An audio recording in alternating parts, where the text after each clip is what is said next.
नमस्कार, आप देख रहे हैं सिटी पोस्ट लाइव। मैं हूं सृष्टि राज। सुबोध गिरफ्तार। जी हां, क्या है यह सुबोध का मामला आपको बता दे सबसे पहले कि सिपाही भर्ती परीक्षा अभी चल रही है बिहार में, जो कि 16 तारीख को हो चुका है और आज यानी कि 20 तारीख को है, फिर 23 तारीख को होगी, फिर 27 को, फिर 30 जुलाई को और फिर 3 अगस्त को।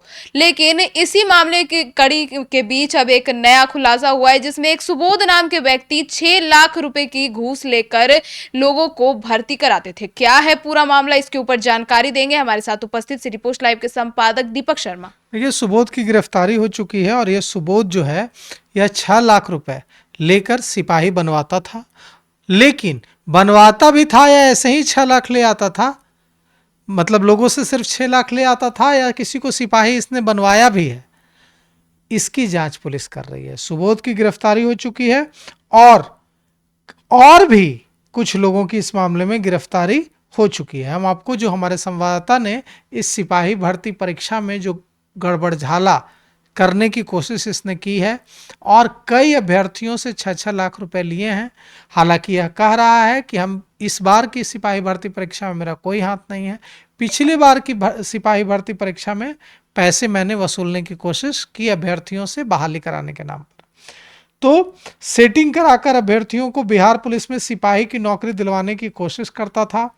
2 आरोपियों की गिरफ्तारी हुई है। दोनों को रामकृष्ण नगर के भूपति मोड़ पर वाहन चेकिंग के दौरान पकड़ा गया और उनकी निशानदेही पर भूपतिपुर के अग्रणी अपार्टमेंट में छापेमारी की गई। और अग्रणी अपार्टमेंट में जब पुलिस ने छापेमारी की तो पुलिस की आंखें फटी की फटी रह गई, क्योंकि वहां से क्या क्या मिला है ये हम आपको बताते हैं। हमारे रिपोर्टर ने जो हमें खबर भेजी है उसमें जो लिस्ट है वो सुनिए, उसके फ्लैट से क्या क्या मिला है। बिहार पुलिस भर्ती व अन्य सरकारी नौकरियों से संबंधित 45 अभ्यर्थियों के शैक्षणिक प्रमाण पत्र, चेकबुक व blank cheque, 3 piece walkie talkie, 3 mobile, bullet bike, 1 car, 1 laptop, 3 board, Aadhaar card, अभ्यर्थी का admit card, driving licence, debit card बरामद हुआ है। और यह बता रहा है कि हम पैसे ले लेते थे, लेकिन हम किसी को सिपाही बनवाने में अभी तक सफल नहीं हुए। अब ये सच बोल रहा है सृष्टि या झूठ बोल रहा है? हो सकता है कि दूसरे लोग ना पकड़े जाएं जो इसके कांटेक्ट हैं, उनसे उनको बचाने के लिए ऐसा कर रहा हो। इनकी जो पहचान है वो नालंदा के राजगीर के साकेन के प्रेम प्रकाश पटेल के रूप में हुई है। और जैसा कि हमने आपको बताया कि एक की पहचान प्रेम प्रकाश पटेल के रूप में हुई है और दूसरे की पहचान, एक की पहचान प्रेम प्रकाश पटेल के रूप में हुई है और दूसरे की पहचान सुबोध के रूप में हुई है जी। अब ये प्रेम प्रकाश पटेल और सुबोध की जोड़ी क्या गुल खिलाती थी। प्रेम प्रकाश पटेल नालंदा के राजगीर के साकेन का निवासी है और ये सुबोध जो है जमुई जिले के चकाई के कोरिया गांव का निवासी है। अब ये प्रेम प्रकाश ने पटना से इंजीनियरिंग की पढ़ाई की थी और कुछ दिनों तक एक प्राइवेट कंपनी में काम की थी। अब दोनों को रिमांड पर लेकर पुलिस पूछताछ करेगी।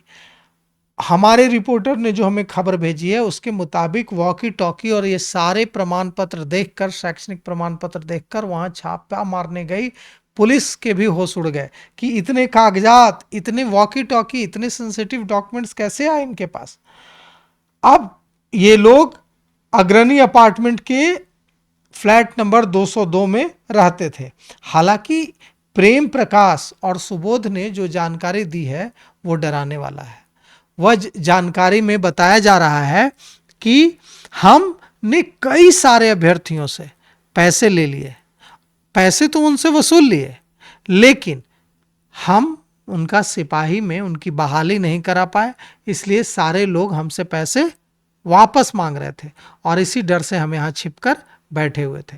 अब पुलिस को यह पता लगाना होगा कि कितने लोगों से पैसे की वसूली की गई और ये सच भी बोल रहे हैं या झूठ बोल रहे हैं। इन लोगों ने सचमुच कुछ लोगों की गलत तरीके से बहाली कराने में उनकी मदद की है और अगर ऐसा है तो यह तो बड़ा नेटवर्क होगा। इसमें सिर्फ सुबोध और प्रेम प्रकाश तो नहीं होगा, सुबोध यादव और प्रेम प्रकाश पटेल के अलावा बहुत सारे लोग होंगे। तो अब इस नेटवर्क में कौन कौन लोग हैं, क्या सचमुच इन लोगों की इतनी पहुंच थी कि ये लोग गलत तरीके से बहाली कराते थे। इन सारे मामलों की पुलिस जांच कर रही है और देखिए इसमें क्या खुलासा होता है।